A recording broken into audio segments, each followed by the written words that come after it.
Welcome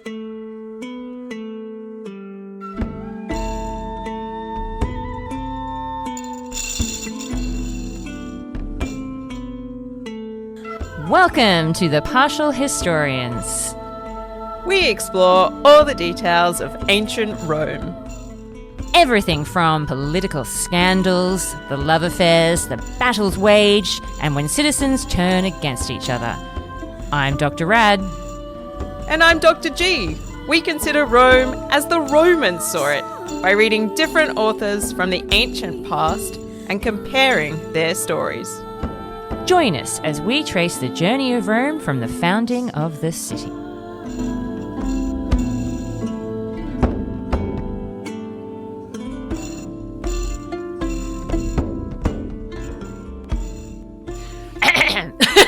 That's my way of signaling I'm starting. Welcome to a special episode of two of your favorite ancient history podcasts. I am Dr. Rad from the Partial Historians, joined by my usual co-host. Oh, it's me, Dr. G. Hello. I think she forgot that she was the host I was talking about. But we're also joined with our dear, dear podcast friend from a similarly colonial nation. Oh, no. It's Liv. I'm here from Let's Talk About Myths, baby. And I was the one who brought up the colonial experiment first. Because of course I did. Yeah. I'm sorry. Canada and Australia. Look, while we're on such things, while we're not on topic yet, this just arrived this morning. Ooh. It's a new translation of Karl Marx's Capital, the first translation into English in 50 years.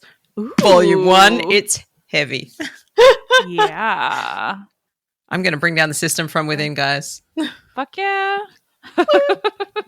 Look forward to seeing that, Dr. G. Thank you. Thank you. The podcast is the vehicle, obviously. If we can all just infuse a little bit of leftist politics into ancient history, I think we're doing good work. That is the dream, isn't it? It is our life's quest. That's what we all intended to do when we started out the podcast naturally. I mean, like leftist propaganda from within. Mm-hmm. This comes naturally once you live in capitalism long enough. Exactly. And you just, seeing the world literally on fire constantly. Oh, fun times. We're all doing great. I would like to hear about your book as a lighthearted thing to tell my listeners about, because I never replied to your email, but I'm going to run your bonus episode. Thank you for sending it. It's all prepared, and then I was like, I never actually told them. I'll tell them on the phone. Thank you. I mean, you're welcome. I'm such a lovely surprise. But also, I want to hear about your book. Yeah, no, it's one of those things where we suddenly thought, in independent podcasters, I don't think people really understand how it all works, but the way that podcasting has developed is so rapid, and these huge networks have sprung up which can cross-promote so easily. And independent podcasters, it's a little bit tougher out there. And we were just like, you know what? If we were actually a part of like an independent kind of network that could promote each other's stuff, well, we would be sharing this kind of stuff. But we appreciate the support very much because it is a freedom of choice. You're not contractually obligated. But that's so much nicer. And I think that, like, fortunately, we have a little circle of like a bunch of ancient history podcasts who like each other and want to help, and that's so nice. So it's nice. Yeah, that at least we've it's actually been really lovely. Yeah, how many people are actually like, yeah, we will do that, and we're like, yes. Yeah, I loved getting it because it's like I'm always happy to do stuff like that when I can, but like I don't have the time to go asking people if they want me to run bonus content. So like if it came, I was like, this is perfect, thank you. Like. Yeah, no, it is fantastic. Yeah. But we're excited. It is basically we've put together a bunch of themes, random themes that we think are interesting about the Roman Empire. This is a book about all the stuff we like. That's the best, though. Yeah, we've written 3 chapters for each theme, and our themes are mostly punnily titled, which is very on brand for us. So we've got we built the city on rock and roads. About the walls and aqueducts and such. Yeah, we've also got a chapter called Better Call Sulla, because you just never know when you're going to need a guy like that around. He's the one true. who sacked Athens, right? Or not sacked, but like fully took over. Like, Yep. Yeah. Okay. That guy. Yeah. Just Yeah. checking. Get my name In his right. spare time. Yeah. Yeah. Yeah. We finish up the book fittingly with Dead Time Stories, which is stories about notable deaths. I think it's it features like, it functions like a highlights reel in many respects, I think. It does.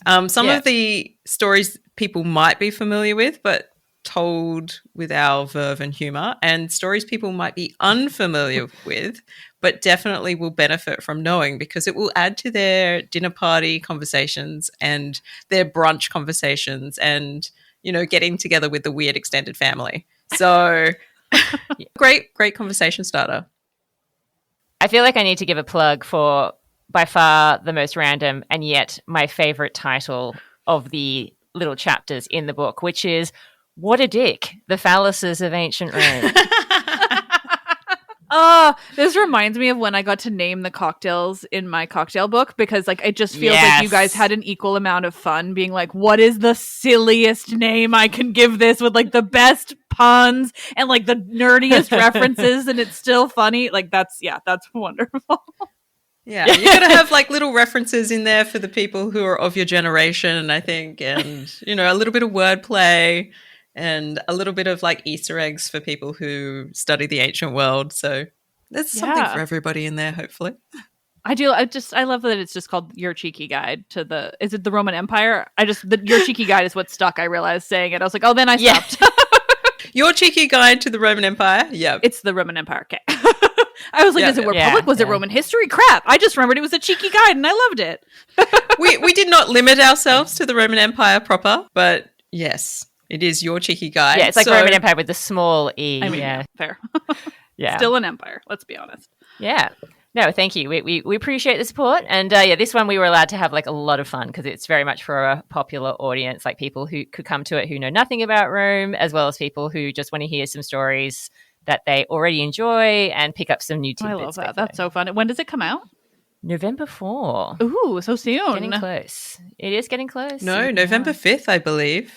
Oh, yeah. You know why I remember. Remember. The 5th of November. I was going to say, is it November 4th Australia time, though? Does that work? No, that doesn't work. No. Backwards. Wouldn't it be? Aren't you in the future? I don't think that. Yeah, we're in the future. We're not that in the doesn't past. work. No. Yeah, it'd be November 6th for us then. Yeah. Anyway, but thank you so much. Yes, we really, really do appreciate the support. It hopefully will go a long way. Yeah, I love supporting everyone that I know who writes cool things, and yeah.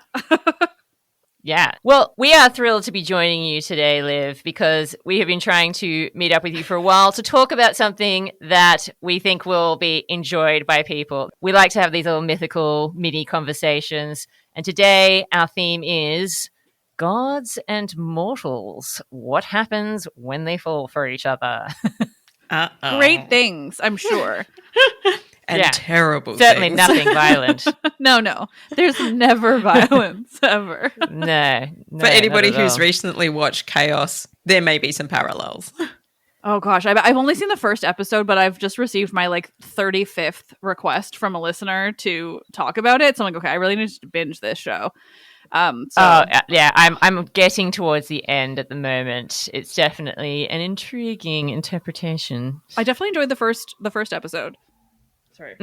Absolutely. It gets more horrifying. Good. Into it. I mean, that's the thing that I was like, oh, actually, I could like this, because I have a lot of trouble with a lot of adaptations, just because I spend too much time wondering whether they made these certain decisions intentionally or just because they don't care, and then I don't actually pay any attention and I just get stressed out.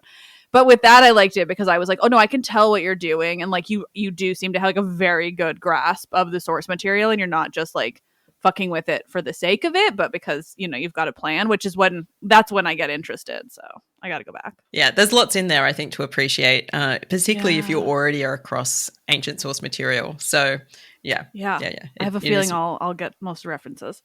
Yeah, I hope. Richly rewarded you will be.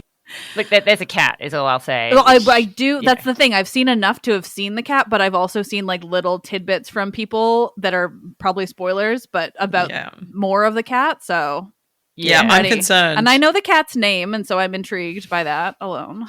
Yes. I do want to do a chaos episode with somebody sometime, so if you guys feel like it, maybe we do that in the future too. But today we can do all we the can great stick times. to the gods and mortals. Yeah, all those wonderful times when that happened. Now, I mean, like, I have obviously a handful that just like live in my brain when it comes to Greek mythology, but I am so curious if you've got Roman ones that don't tie in as much to the Greek. So I'd love to hear one of yours first.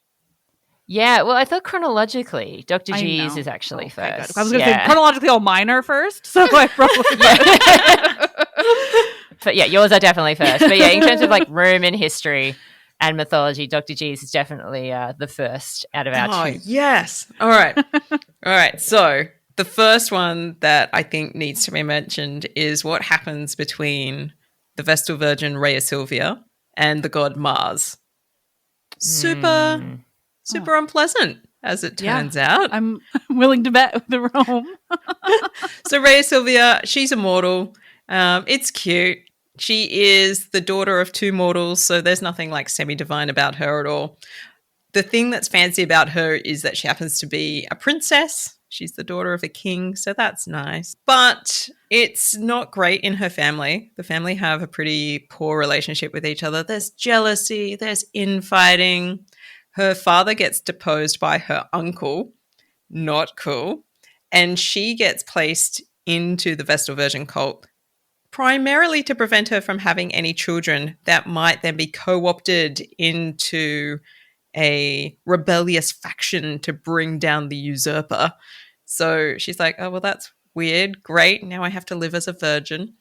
And she does that. She complies with this request and she serves for many years. And then one day she's out collecting water, as you do as a priestess. You know, you've got to pick up your sacred water every day.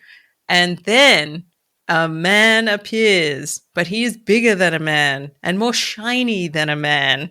And she doesn't know what to do. When she wakes up, all of a sudden she's well pregnant. Not just pregnant, but like pregnant with twins, which is a pretty classic sort of divine interaction with mortal thing to happen. There's always something special about the pregnancy. One, it's a rapid onset. So she goes from being like, I don't know, a slim usual person to being fully pregnant with two twins. And then everything sort of like goes downhill from there for her. So the interaction with Mars is not great. It's definitely rape. And the children that are born from that, her uncle commands to be killed. Those children don't end up dying. There's some negligence involved. They're chucked into a river. Ah, that old story. I know this.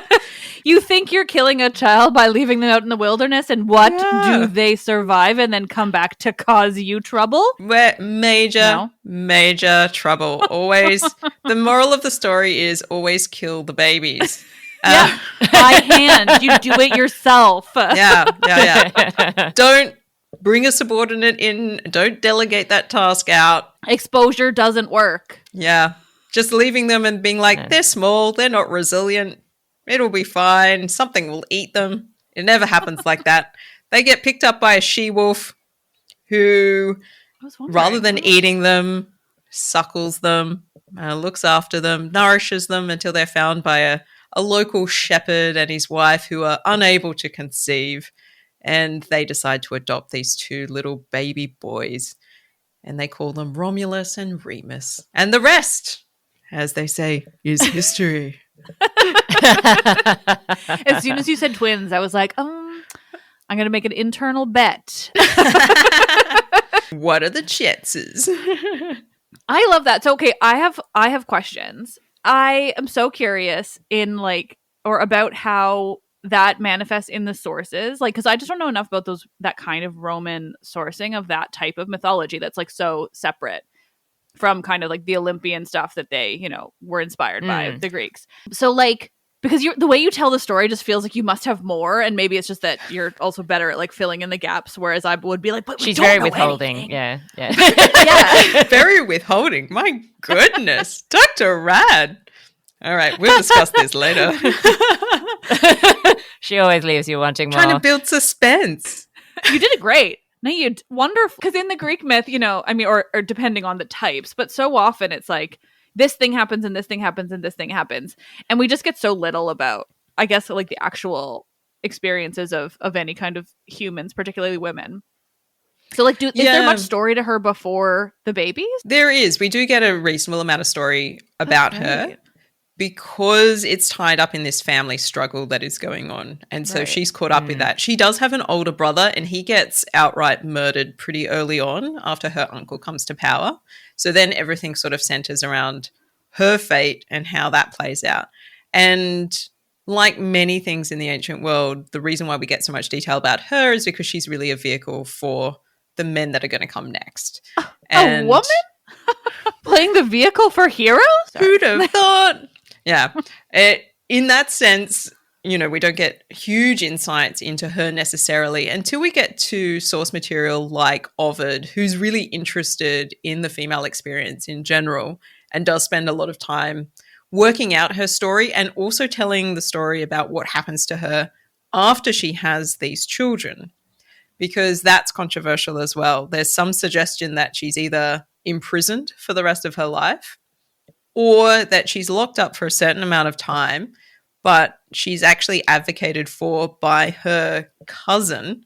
So this is the daughter of the usurper. So they grew up together and they're good friends.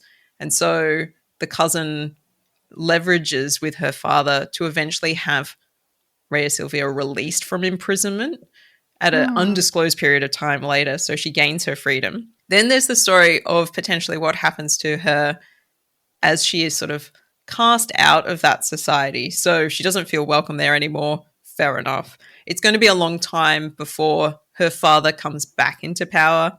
And obviously you don't know that that's going to happen until it does. So she's not aware of what is in stall in the future. So she's sort of wandering in the forest, feeling pretty sorry for herself. She's given birth. The twins have been taken away from her. She no longer has a prestigious position. She can no longer be a priestess. And while she's grieving all of these things that have happened to her that are outside of anything that she had any agency over, she is noticed by a river god. And you're like, yeah, okay. Yeah. So you've got to think of like Lana Del Rey, you're pretty when you cry, that kind of moment where the river's like, you're looking all right. And she's like bawling her eyes out, lamenting her entire life and everything that's happened so far.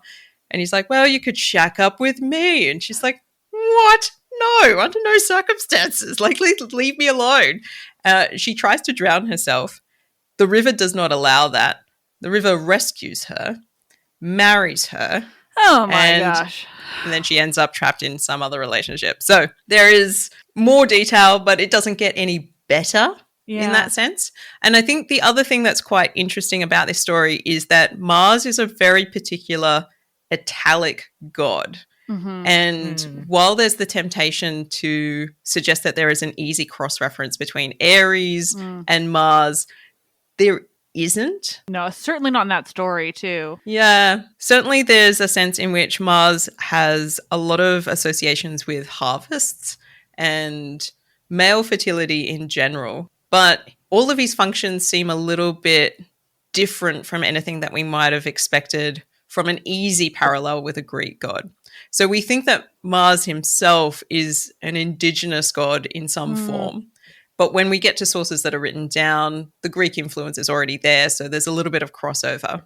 But it does make it a really particularly Italian story, and it makes sense for the foundation of Rome to have an italic god at the very center of its foundation as well. Mm-hmm. So in that sense, I think there's lots of really interesting things about this particular tale that suggest that there is a mortal-divine relationship. How do you manage that, and what does that really look like for Rome as a city going forward? Yeah. Roman myths are just so interesting to me in that, like, when other people tell me about them, because I just don't know enough to even find anything, but like they're so different from the sources that I work with, just because primarily we're talking like oral tradition, and then that stuff. So I don't know. It's just like the stories themselves, and then the conveyance too, the way they survive seems to be just so different in ways that I am just fascinated by. So thank you for answering all of those questions. You're welcome. Dr. G is an expert on Roman religion, but she has overlooked the most important part of this story in relation to the god Mars and what makes him different from Ares, which is that he is also the god of nougat, caramel, and chocolate, and the way that they are bound together in one bar. He's also manifest as the woodpecker. So, if you're ever worried about birds in your area, just have a look around and see if there's a good woodpecker around. I mean, that makes so much sense that he'd be the woodpecker because they're such asshole birds. Like, they're such dicks. I'm like, this is so specific. I got a new cat a couple months ago, and she is one of those cats who loves screens, which is a true joy for me because my old cat was like, he was a millennial cat. He didn't give a shit. But I'm calling her Gen Z because she's just like all over it. As soon as the TV's on, she's like, I want it. So I've been putting on like bird TV on YouTube because it's adorable. Amazing. But there's always woodpeckers and they're being assholes. And I'm like, I think I went from like absolutely zero opinion on birds, specifically woodpeckers, to like having that on the TV in my apartment, and now I'm like, oh man, woodpeckers are dicks. You've watched enough woodpeckers to know. You've seen it now. They're always beating up all the other birds and the squirrels who want the food that the people put out for the stream. Anyway, yep, that's Mars. Very specific issues. Also, I really appreciate the other Mars joke because I wonder if Americans really fully even, because they don't have them there. You know that? Oh, what? Really? Yeah. I feel like they're quintessentially American. I know.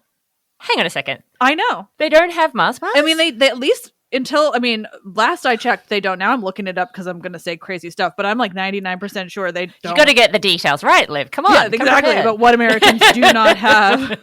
This is like when people overseas think that Tui's is our national beer of choice. That's true. Or Foster's, yeah. We just sell it to people. Well, see, the thing that makes me confused the American version was discontinued in 2002 and then revived in a slightly different form under Snickers bar or Snickers almond. Interesting. Anyway, yeah, no, they don't have it. I knew it. I crazy. Wrong. Okay. Fun fact about Mars. So the god or the chocolate bar?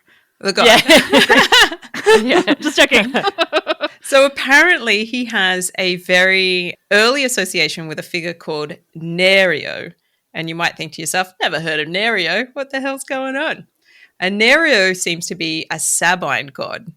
So a god of strength and bravery and courage. And the only sort of lingering, ongoing association we have to Nerio, the god, is the way that Nero is used as a name later on. Huh. So people like wonder where that comes from. I got the answer to that. That's interesting. Indeed. Well, I'm really fascinated by the difference between Mars and Ares lately. So I'm thrilled you had that story to tell because it's becoming more and more obvious to me how different they are. And same with like Minerva and Athena. Like so often, depending on obviously like what level you're at, but like if you're just picking up a book of myth, you're like, they're the same god completely. Yeah, and it's like they'll have like a dash between the names, being like, these guys are or like interchangeable. in brackets. Yeah, like no, and it's specifically those two gods, like they're war gods generally, like broadly, even because Bellona, like what's her even equivalent? I know there's an equivalent in Greek, but she's like basically non-existent.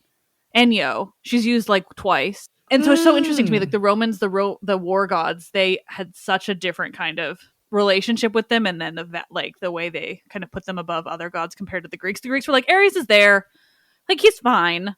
But they really did not concern themselves with Ares all that much. Yeah, whereas the Latins are really like, no, we have specific aspects of war that need to all be embodied by different gods. That's important. So Bologna, she gets caught up with Mars quite a bit as well because she sort of stands in for that warrior aspect that he doesn't necessarily cover. So you got to have them together in order to get the full effect. Yeah. And then Minerva's like not really a war goddess at all, is she? Like not like Athena is? She does have a little bit, but there's a defensive aspect to what she's doing as well. So she's sitting on that capital line in that triad, and that's very important for the defense of the city in some respects. That's interesting. Then just Gorgon stuff. I could clearly talk about this forever. I know we're supposed to be talking about more stories. I think you just have to come on my show, but we need to make that work for the Vestals anyway. So let's do it. Great. This is really just giving us lots of ideas for future content. Yeah. Do you want to do your story next? Sure. Let's stick with the Romans, shall we? Yeah. Mine is a little bit later. How much later is anybody's guess because the dates here are very flexible. But I am taking us into the reign of King Servius Tullius, or Servius Tullius, if you don't like the Elmer Fudd-like pronunciation of Latin. He is the second last king of Rome. So, in other words, the sixth king of Rome. Now, he is my favorite king because he has such an unusual backstory. It is highly disputed, even amongst the Romans themselves. But as far as we can tell, he certainly came from a lowly background, very possibly a slave who rose to be king. Well, Hence the cool. name. It's not just a clever name. I know. It's so bizarre. Certainly, I think what you could say, though, is he is technically a usurper. The way that he comes to the throne, it's not following the proper procedures. It does seem to follow definitely follows the murder of the previous king.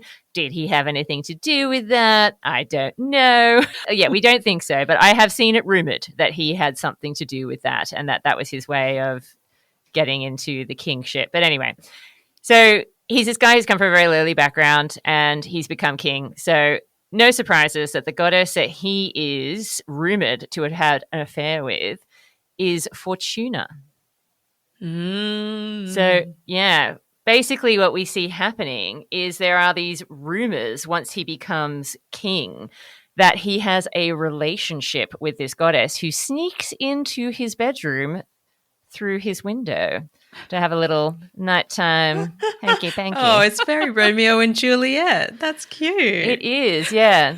And in return, he sets up a lot of temples to her. I mean, I can only imagine that he's riding high from the previous night's experiences. And he's like, hey, baby, how about another temple for you? So we think that this is probably something about, obviously, the role that, that fortune can play in people's lives. And obviously someone who's come from such a dicey background in Roman society where nothing would have been expected of his life to rise to the heights of kingship. We can see obviously that fortune has made potentially a huge difference in his life, and that might explain the particular relationship they have. However, the other interesting thing I think about this story is the potential for Near Eastern influence on the telling of this tale, which is something that we often overlook, forget when it comes to Rome. It's this idea, obviously, that Rome is a part of a much broader society, that there are all these other influences coming in. There's not existing in this little bubble that is Rome, and there's only Italic influences. And we can obviously see that with the Greeks very much, but other influences sometimes not so much talked about. So possibly this story comes from the idea of a sort of sacred marriage, which I believe is a common tale in the Near East. So the idea that a ruler would potentially stay in the temple of a goddess overnight. Now, whether he actually just slept there or whether sex actually took place and the stand-in for the goddess would be a slave of the temple, a temple sex worker or a priestess of some sort. And that would be symbolizing the relationship. So I went straight to the nasty story of the man who had sex with the statue, and it just took me a beat before I was like, oh no, you're gonna say real people, that's gonna be kind of sad, but I was going straight to no, there's that story with the guy who came on the statue. So we could go getting sexy with statues. Yeah. You've got to make your libation somehow. I mean, exactly, gotta pour something. Yeah, you're like, I didn't come with any wine, so I guess this is the next best thing. You didn't come with any wine? Mm-hmm. Sorry. Sipping a margarita, to be clear, even though you guys are talking in the morning, but I'm not. This is always the problem with our time differences. We're on very different beverages. Yeah. Oh, look, I mean, if the agreement is that we drink in the morning, I will start. I mean, I'm here to tell you it's okay, even though it's 4 p.m. Champagne breakfast, I'm in. So basically, after that ritual would happen, the goddess would proclaim her support for the ruler through like an upper window from the temple. And presumably, when I say the goddess, I'm assuming it's somebody associated with the temple, like a priestess of some sort. So again, it's this idea of like a window, an upstairs window. There's weird crossovers there. Nobody really knows what to make of this story of Servius Tullius and Fortuna, but it definitely is an interesting one to imagine that a goddess actually has to sneak in through an upper bedroom window. Like she couldn't just manifest herself, like Star Trek style or something, like vroom. I mean, if Zeus can appear as a stream of gold to a woman, then a goddess should be able to what's go she doing sneaking in through the window? Yeah. I think the bigger question is, did they have windows? I mean, holes narrow in windows, walls. I'm going to assume. Yeah. Yeah. And that relationship between Servius and Fortuna seems to endure throughout his life, because when he is murdered, dramatic sound effect, there are also mentions of his relationship with Fortuna. Again, it's very messy. We don't really know exactly how it plays out, but there's rumors about statues surviving fires when it comes to Servius Tullius. It might be his statue, but maybe it's a statue of Fortuna. We don't really know, but she's there right till the end in association with him. So I think it is definitely this idea that she was someone who was a constant in his career as a king. And he does have a very, very lengthy reign, even though it doesn't end so well. Fortuna's another one that's so fascinating to me because she's so distinctly Roman, and like there's technically a Greek equivalent, but it's not remotely the same. I love the way they interact with Fortuna as a goddess in the stories. Like I feel like I've heard about her a couple of times from other people, and it's really interesting. Oh yeah, and there's so many different brands. You can combine Fortuna with so many other qualities. I know. Yeah.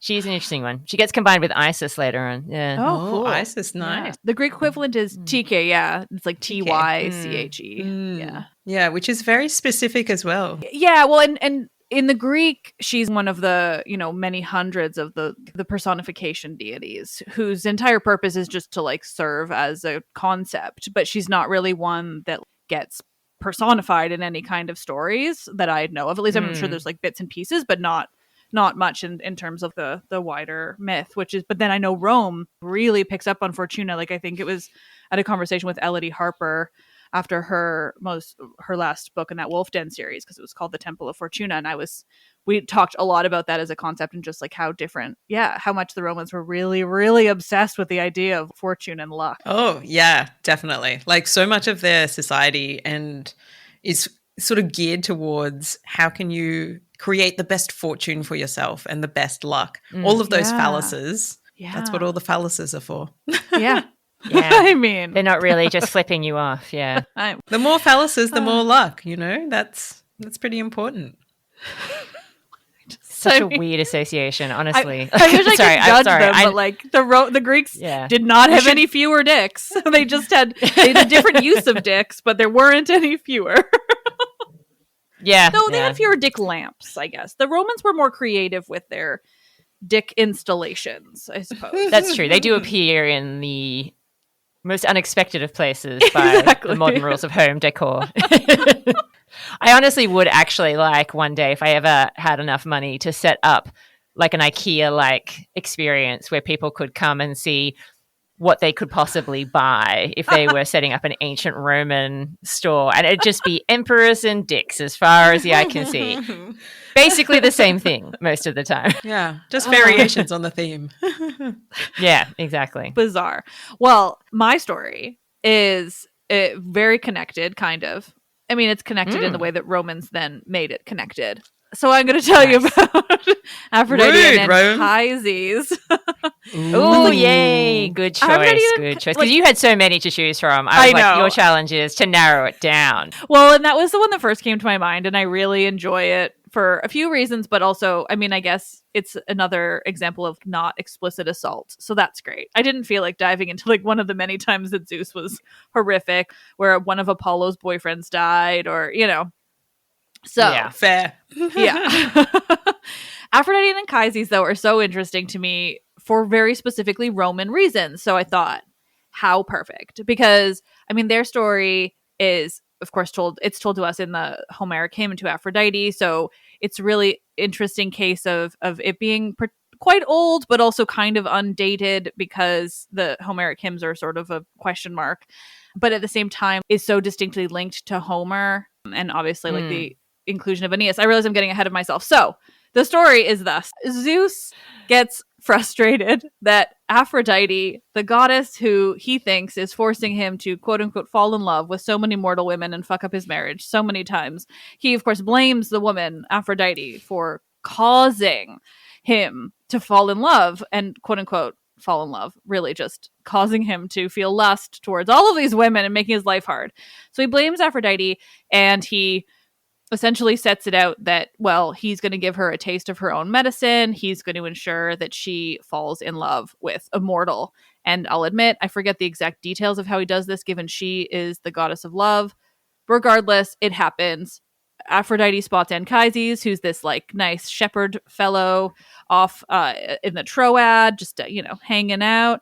She spots him and she's like, well, this guy, he is the one. And so she flits off first to, she's probably going to Cyprus. So she's heading off to Paphos, and she's meeting up with the Charities, the Graces, who are her sort of handwomen, and they make her, it's a really long intricate scene of how they make her like golden beautiful and smell magnificent. Like it's a very detailed part of the hymn where they're just like preparing for her for this man. But then meanwhile she goes to Anchises, who's like a shepherd on the side of a mountain in the Troad, and he's like, well, I mean, I guess you look good, but like I would have done it no matter what. You look like you're Aphrodite. You didn't have to get all gold and shimmery for me. You're not a sheep. It's a tick in that box, I'm out on the hill. I ain't picky right now. Yeah. You're here? Awesome. I mean, to be honest, this actually it's just occurred to me that this shows a huge amount of connection between the ancient world and our own, in that we all love a makeover montage in our stories. It may not be Julia Roberts trying on a zillion dresses, but it's akin to it. I love that you said that, because then my brain immediately also connected that, because you're quite right. But I would say also, so are the depictions of armor that we get.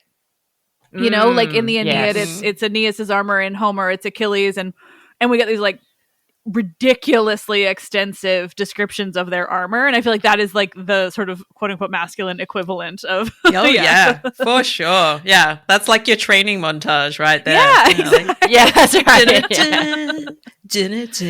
Check out my breastplate. Look at the symbolism. Yeah. So she gets very beautiful. She visits Anchises.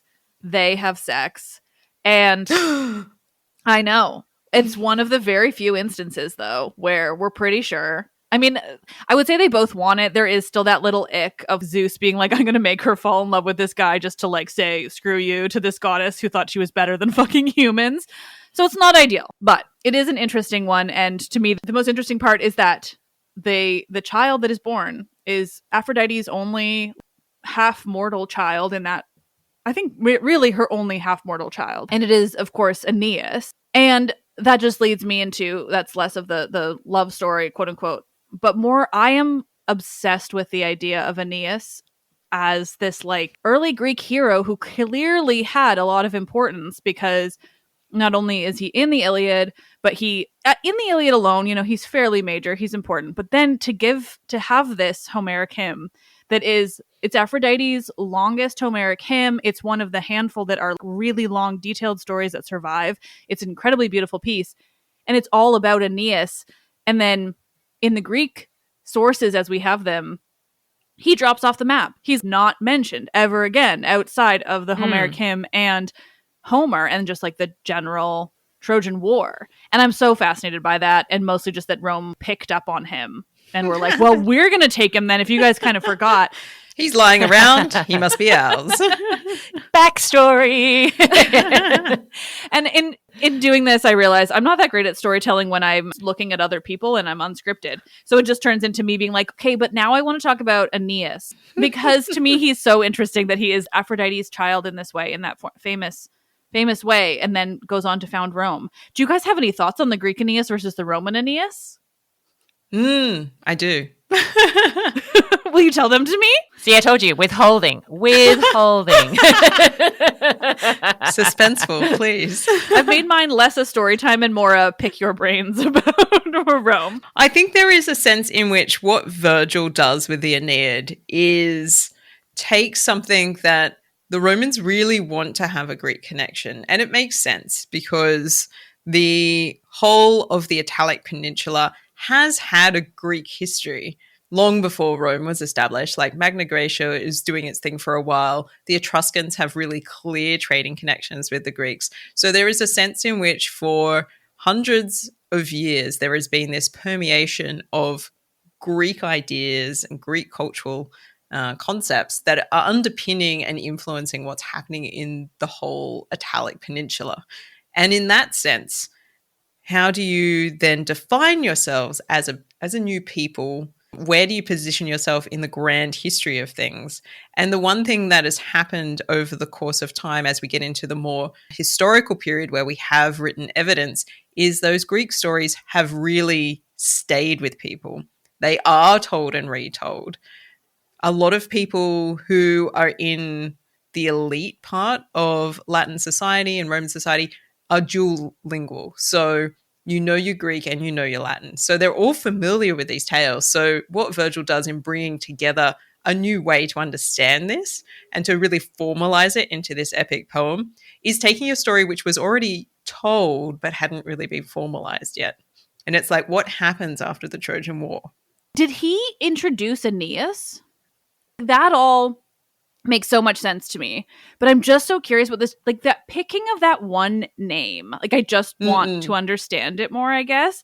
And so yeah, do we know, like, does he appear in that kind of mytho history, before Virgil? It's a good question, and it's one that I don't off the top of my head know the answer to. No, well, I mean, I feel like that's a lot though that you don't immediately. It sounds like then it's not like a particularly well-known idea, but Yeah, I mean, I think that I agree. I don't know the answer off the top of my head, but there definitely is an interesting connection between Virgil telling this particular story at this particular time, with the connections to Augustus and the interesting parallels between Augustus's propaganda and the Aeneid, obviously, which also make me think. Because look, off the top of my head, Dr. Jean, tell me if I am wrong. I kind of feel like that story was not as huge as it may seem after the Aeneid, that Virgil kind of picked something up and dusted it off and made it huge with that particular work. And it's partly because of the power of his storytelling, obviously. And by the way, I have devised a little song while you guys are talking about it, which I'd like to honor you with now. It's what I think the Romans would have said while they were thinking about this connection between Greek culture and their own, which is, why are there so many songs about Trojans, and what's on the other side? And really what the Romans are thinking of is that someday we'll find it, the Trojan connection. Dear Lord. That's my retelling of things. Case closed. Truly, it is Homer reborn. Sorry, it's Sunday morning. What can I say?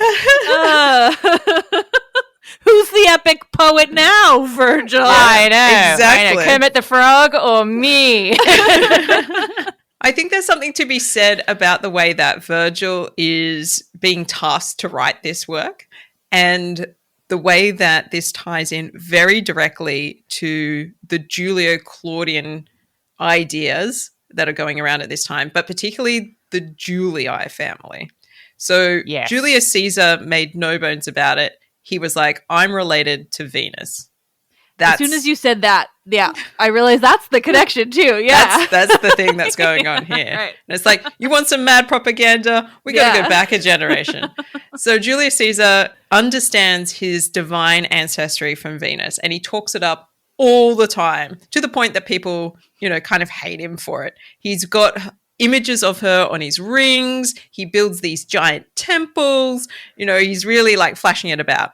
And the reason he's able to make the case is because the Julii sounds like Ulus, which is the son of Aeneas. Okay, yeah. Yeah. So it's 6 degrees of separation, but we get there in the end. And all of a sudden, the Julii are descendants of Venus herself. And that allows them to then draw that cross-reference to Aphrodite. Yeah. And there does seem to be a bit more synergy between these two goddesses in Greek and Roman thinking as opposed to some of the others we've talked about already. But there are different aspects as well. Venus is very much about charm, if you like, and the capacity for charisma and things like that, which I think probably Julius Caesar was pretty into. But obviously Augustus has a huge mission ahead of him because he's just the adopted son.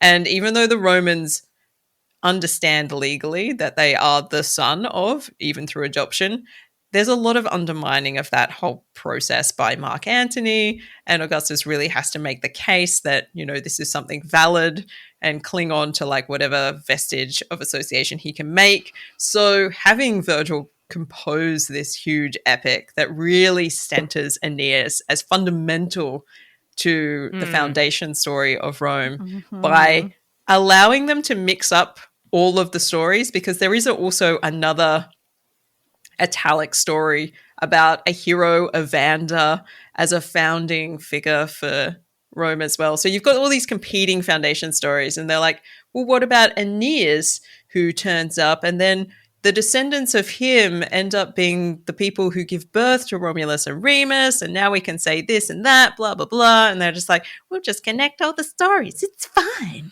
You know, one of those conspiracy memes where the string is everywhere. I was going to say it's like a murder board, yeah. It's a lot of red string. I don't think Virgil invents it. I think it's just that he makes it so huge because his work is just... Yeah, he's the Ridley Scott of this. Yeah. Yeah. Yeah. It's the Barbie movie / Oppenheimer of his time, yeah. Exactly. And hearing you, remind me of the Venus connection. Well said. But I'm just thinking about your song again. I'm never going to forget it. Yeah. I mean, honestly, now all I can think of is like, now in hindsight, it's like, of course, they just were really fucking lucky that Homer left this hero of Troy, who was the son of a goddess, he just left him alive. Like, they are fucking lucky. Like, there's no other god or no other hero that they could easily latch on to who isn't so explicitly Greek, because they clearly don't want someone who is Greek, because then they're not Roman. I would imagine they couldn't latch on to somebody who is like straight up on the Greek side, and then everybody else who's like the son of a goddess or child of a goddess dies. Fascinating. They're just fucking lucky. They owe a lot to leaving that guy alive. They went back through all the oral tales. They scraped through the libraries they could find. They're like, this guy. Has anybody written a story about this guy? Once again, I feel like a weird parallel to our own time, where it's like TV executives these days are like, right, let's go back to the 80s and find any popular movie that we can and put a TV series out or another movie out. We're going to reboot it. I feel like it's exactly the same thing where the Romans are coming together going, all right, guys, we really want this Trojan connection thing to work. We need an epic reboot. Yeah. Who needs a reboot? Is the Aeneid like the Tom Holland Spider-Man? Or no, maybe it's Spider-Verse. Wow. Maybe it's the all of them. Ooh, yes. You know? The Spider-Verse. Yeah. Yeah. Just combining it all together. Yeah, look, and like Virgil does some clever things, you know, he has Aeneas go through North Africa and sweep through there and ruin it for everybody, you know, just to give a sense that, you know, it's the destiny of Rome to destroy everyone and to absorb them all. I was talking to someone yesterday, and Dido, we talked about Dido a bit, and then, so I didn't really thought about like the Aeneid or Dido much at all in a while, and I mean, I just didn't realize just how much that whole scene in the Aeneid is meant to be like, Dido caused the fall of Carthage, basically. And also just like, this little like stepping stone. Aeneas had to touch kind of everything, let alone all of the parallels to the Iliad and the Odyssey generally. It is, I actually find myself wanting to reread the Aeneid, which is a very big step for me. Yeah. I was going to say, it's actually a pretty big accomplishment to have read it once. Thank you. Next time I'll do it into a microphone and just get everything out of it. Yeah. Well, I think that probably draws our lovely little mythological chat to a close. But I love the connections between our stories, because they all have that overlap between the cultures that we focus on today. Yeah. Well, I love also that we got to make it about history. So thank you for letting me also pick your brains, because I really do love that. I love having other people teach me about that connection and like the sources and stuff, though. I'm so interested. And Rome is, the way sources exist and survive are just, it's so different from the Greek when it comes to what I study, that I'm very obsessed with hearing it from people who know what they're talking about. So thank you. I feel like the Roman sources are just so chaotic. That's the thing. And so I'm like, other people tell me about this because I'm really afraid to dive in because like I know how to read through what exists of, you know, the like mythological tradition of Greece because it's so explicitly different than the stuff out of Rome. And I'm like, no, that's scary. We all spend our time obviously reading intently in our areas of focus for the podcast, and there's so much to dig into that you can't possibly master everything when you're doing what we're doing with podcasts, because there's whole other sides to it apart from doing the research. Obviously there's the recording and the editing and the promoting, and it just, there's no way you can be across everything. There's so much that we don't know about the Greek world because we very much keep ourselves to the Romans and their togas. Well, yeah, when you're putting out that much content as we are as podcasters, like you really can't then also devote yourself to learning how to learn from different types of sources. The thing that saves me now is that I know how to find stuff in Greek sources. I know how they function. I know, you know, a large number of the ones I would ever need. I'm so grounded in it that it makes writing an episode easy. But if I'm trying to teach myself also how Roman sources function while also trying to script an episode, it's like, who has the time? I'm doing this like twice a week. Ain't nobody got time for that. No, not at all. This is why I have other people like you guys to come on and tell me, and that's the best. Absolutely. It's an absolute pleasure to do this. So yes, happy. I'm glad we're doing it again. Yeah, well, I think listeners have definitely heard at least 5 ideas thrown out there. Yeah, and I've got to write the full song of the Trojan Connection. Oh my god! Which will debut on. No, I'm just kidding. It will. Maybe it's a trailer. I don't know. Look, it's going to top Spotify. There's no doubt about it in my mind. Dr. G is actually, nobody can see this because nobody can see the recording of the camera version of this, but there are delicate beads of sweat because she knows I'm actually going to go and write this song and want to do it on our show. There will be a more fulsome performance. Yeah, I'm looking forward to it.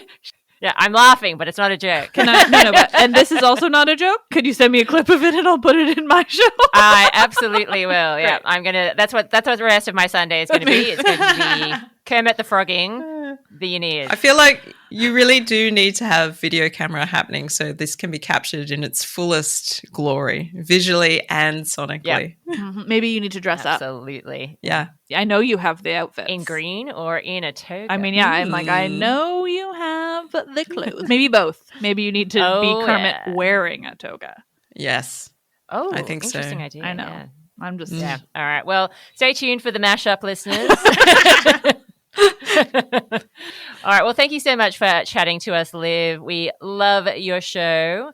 Is there anything that you have to plug? We plugged our book at the start, but what are you up to? Too much to try to name it right now, so we're good. People can follow and stuff. But thank you. It's so nice to talk to you guys. I know. I feel like we see so much, obviously, on social media in some ways. Obviously, we see what you're up to with your travels, and obviously your show is so much more regular than ours. To a fault. I feel like we hear a lot from you, but yeah, it's nice to actually chat to you. It is. No, I'm so glad to talk in to you person. guys. We need to do this more often. And by that, I mean, I know that the problem is mostly me, but I stand by we need to do it more often. I reckon if we start planning the next one now, I'm already got a note in my head. I'm going to talk to you about talking Vestal Virgins on my show. Yeah. Fiona, if you want to come on and talk about something of yours, I'm sorry, offhand, I only know to be obsessed with Vestal Virgins, but I would also love to have you. You know, the classical reception is my jam, so chaos would probably be my, yeah. I mean, I was already determining I clearly need to do some kind of episode, so yeah, like we can. No, look, chaos, like, honestly, this is something we found recently. We looked at the Romulus TV show, which came out of Italy a couple of years ago. And the thing about doing a show about a TV series, it is mammoth because you're not just talking about 2 hours like a movie. You're talking about sometimes, 10, 12, maybe more hours of content, depending on how many episodes there are and how long they are. And it's actually, I find it very difficult as someone who likes classical reception because you miss so much if you try and do it all in one episode. But then it's a really big commitment if you're going to go episode by episode. So yeah, there's a lot to be hesitant about with that. Yeah. Well, and as a solo podcaster too, like I can't do it on my own. It's not fun to just hear somebody being like, well, they did this and it was right. And they did this and it was wrong. And it was interesting because this, but like you need it to be a discussion in order for it to like function when you're talking about another show. So yeah, I'm also going to do like a Q&A. I think I'm going to be like, guys, what do you want me to talk about it when it comes to chaos? You have to give me guidance if you want me to do it. Yeah. All right. Well, Chaos. Let's do it. Chaos, yes. All right. I feel like we've had Let's enough do of- chaos. I feel like that's the end of the show. Let's do chaos.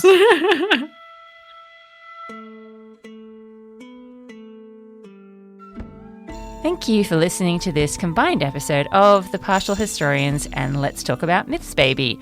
This episode was made possible thanks to our generous supporters of both shows across multiple platforms like Patreon.